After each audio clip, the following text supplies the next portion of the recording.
Should abortion be legal? This is one of the most debated questions in American politics. Pro-choicers are generally in favor of legalizing abortion, while pro-lifers are generally against legalizing abortion. Some pro-life conservative Christians argue that abortion should be illegal because abortion is immoral. For instance, Walker Wildman says that abortion should not be permitted under the law regardless of circumstance, as it is morally wrong.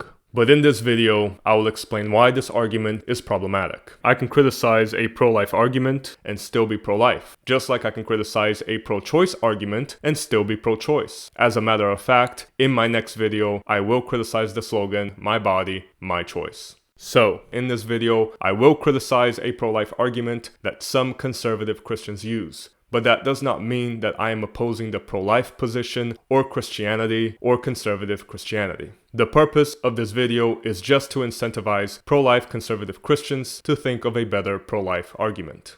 Section 2. The religious pro-life argument. Walker Wildman and other pro-life conservative Christians argue that abortion should be illegal because abortion is immoral. This argument can be written like this: if abortion is immoral, then abortion should be illegal. Abortion is immoral. Therefore, abortion should be illegal. I will call this argument the religious pro-life argument, and in this video, I will try to show that this argument is flawed because premise 1 is false. Keep in mind that the religious pro-life argument can be used by non-religious people. Still, I'm calling it the religious pro-life argument because it's more commonly used by religious individuals, and the claim that abortion is immoral is often grounded in religious teachings. For instance, the article by Walker Wildman that I quoted earlier begins with Bible verses. So, for the sake of simplicity, I'll talk about the religious pro-life argument, even though it can also be used by non-religious people. Section 3. My assumptions in this video. In Section 4, I will analyze the religious pro-life argument, but before we get there, I want to point out that in this video, I will make 3 assumptions. First, I will assume that conservative Christianity is true.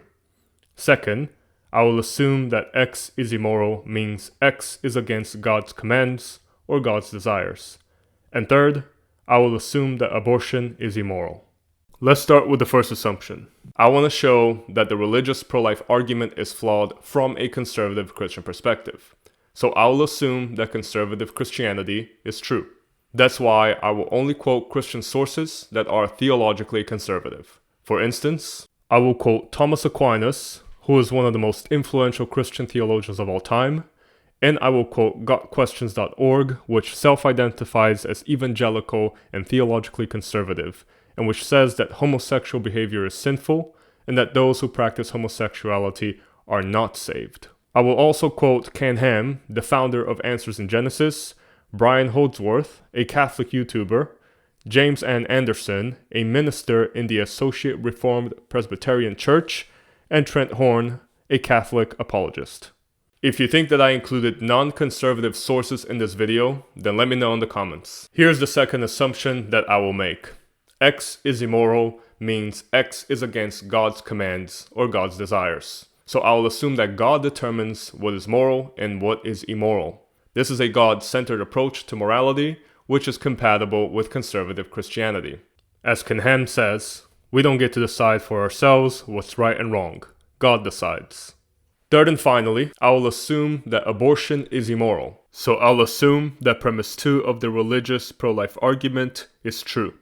Section 4. My criticism of the religious pro-life argument. Consider the following argument, which is identical to the religious pro-life argument, except that I wrote X instead of abortion. If X is immoral, then X should be illegal.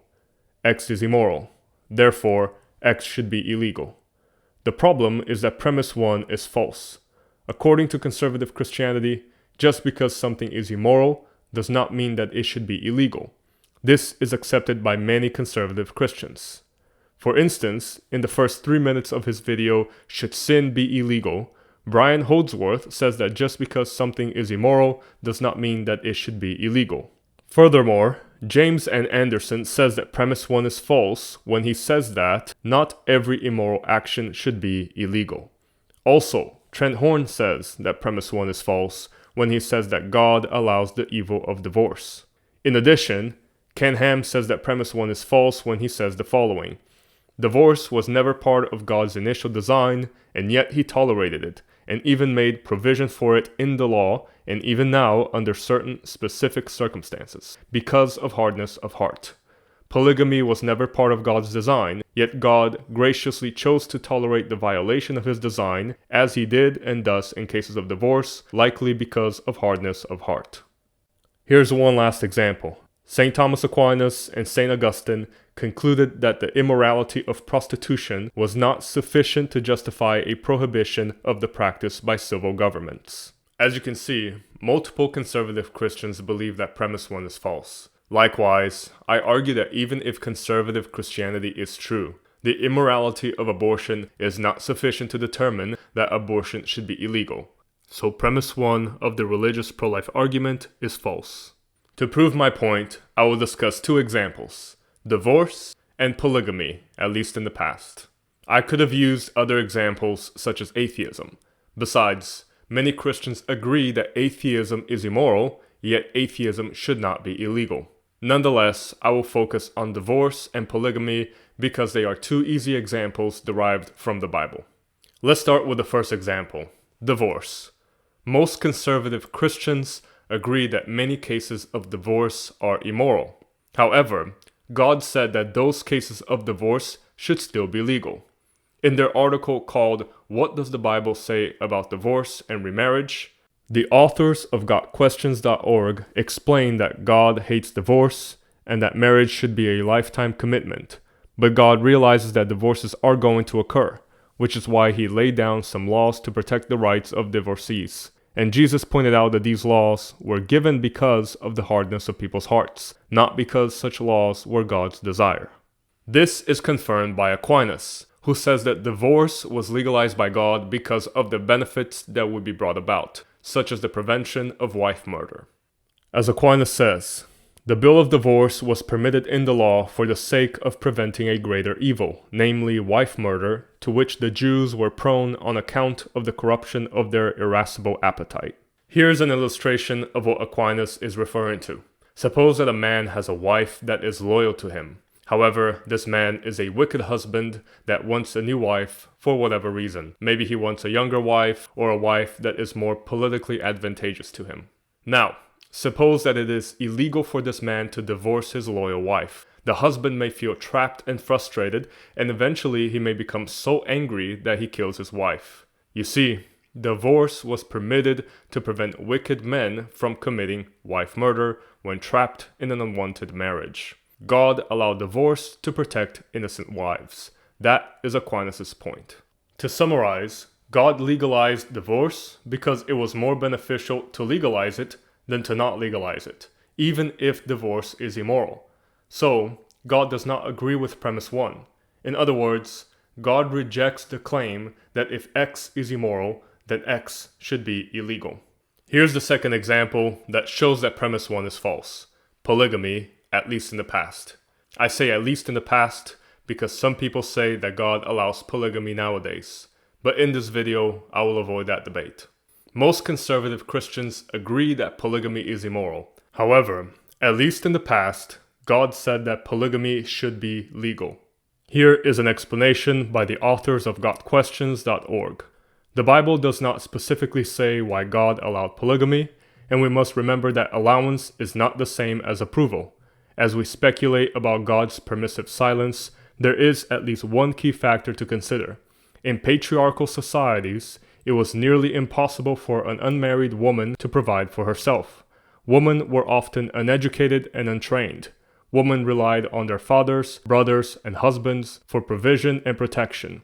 Unmarried women were often subjected to prostitution and slavery. So, God may have allowed polygamy to protect and provide for the woman who otherwise may have been left destitute.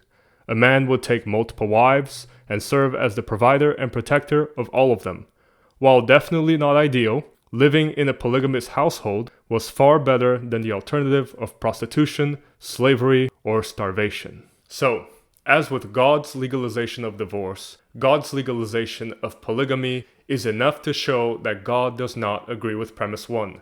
That is, God rejects the claim that if X is immoral, then X should be illegal.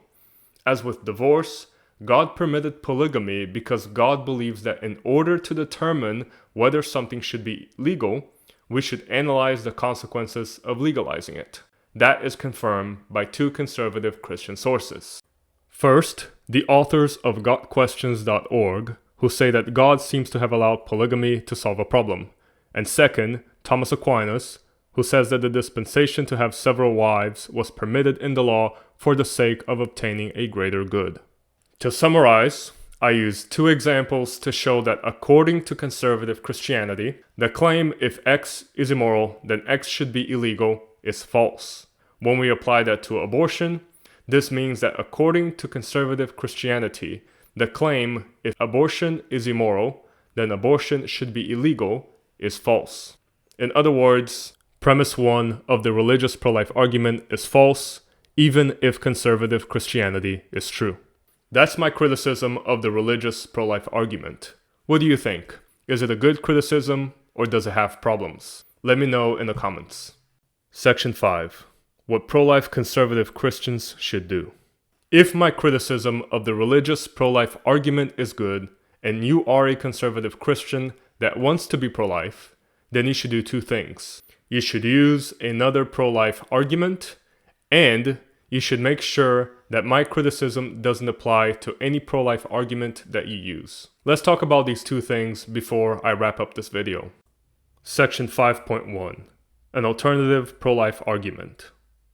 In Section 4, I showed that God rejects premise 1 of the religious pro-life argument since there are immoral things that God allows because allowing them is more beneficial than not allowing them. So, if we want to imitate God, then when we think about what should be legal or illegal, we should focus on the consequences of making that thing legal or illegal, rather than worrying about whether that thing is moral or immoral. As Thomas Aquinas says, human government is derived from the divine government and should imitate it. Now, although God is all-powerful and supremely good, nevertheless, he allows certain evils to take place in the universe, which he might prevent, lest, without them, greater goods might be forfeited or greater evils ensue. Accordingly, in human government also, those who are in authority rightly tolerate certain evils, lest certain goods be lost or certain greater evils be incurred. In other words, civil laws should promote what is most beneficial in this world, which may entail the legalization of some immoral things. God's behavior, such as God's legalization of divorce, shows that whether something should be legal should be based on its consequences to society, rather than based on whether that thing is moral. The same applies to abortion. You can argue that abortion should be illegal, but instead of arguing that abortion is immoral, you should argue that not legalizing abortion is more beneficial than legalizing abortion. Here's what this argument looks like. If not legalizing abortion is more beneficial than legalizing abortion, then abortion should be illegal. Not legalizing abortion is more beneficial than legalizing abortion, therefore, abortion should be illegal. This is a better argument than the religious pro-life argument. You will need to argue that premise 2 is true, but at least premise 1 is compatible with conservative Christianity, unlike premise 1 of the religious pro-life argument. As for premise 2, you could justify it in many ways. I'll give 2 examples. First, you could talk about the negative effects that abortion has on women. For instance, the organization Focus on the Family cites studies on the topic, and they cite Dr. Christina Francis, who says the following. As demonstrated by hundreds of studies over nearly 5 decades, abortive procedures carry several deleterious effects for women, including risk of preterm birth and mental health problems. I won't analyze these studies in this video, but this is one kind of evidence that you can use to support the claim that not legalizing abortion is more beneficial than legalizing abortion. Here's another kind of evidence that you can use. You can say that legalizing abortion most likely promotes the legalization of infanticide, and the legalization of infanticide is harmful to society. This might sound crazy, but it's not as exaggerated as you might think. Later in this channel, I will make a video about abortion and infanticide. Either way, Whether you talk about the negative effects that abortion has on women, or you talk about abortion paving the way for infanticide, or something else, this alternative argument is a better argument, and it wouldn't be subject to the criticism that I offered in this video. Unlike the religious pro-life argument, this argument does not contradict God's behavior, the Bible, or conservative Christianity. Section 5.2. Whether my criticism applies to the abortion is murder argument. If my criticism of the religious pro-life argument is good, and you are a conservative Christian that wants to be pro-life, then you should make sure that my criticism doesn't apply to any pro-life argument that you use. Now, some pro-lifers justify their position by saying that abortion is murder, but is that approach subject to the criticism that I offered in this video? It depends. It depends on why people say that abortion is murder. For instance, suppose that someone offers this argument.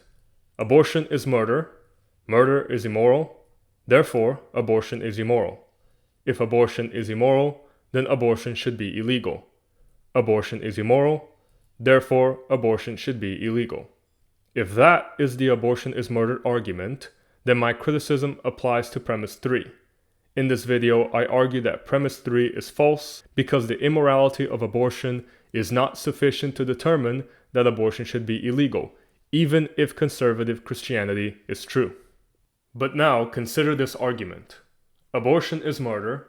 Not legalizing murder is more beneficial than legalizing murder. Therefore, not legalizing abortion is more beneficial than legalizing abortion. If not legalizing abortion is more beneficial than legalizing abortion, then abortion should be illegal. Not legalizing abortion is more beneficial than legalizing abortion. Therefore, abortion should be illegal.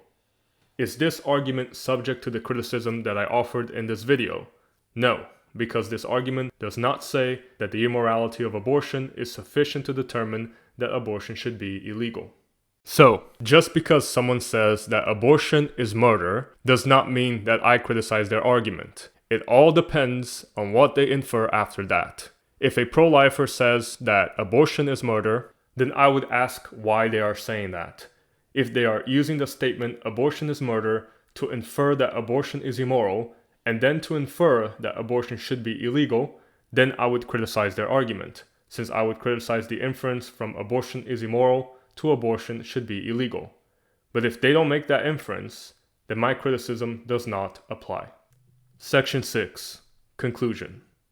To wrap it up, in this video, I criticized the religious pro-life argument from a conservative Christian perspective. More specifically, I argued that even if conservative Christianity is true, the claim if abortion is immoral, then abortion should be illegal is false.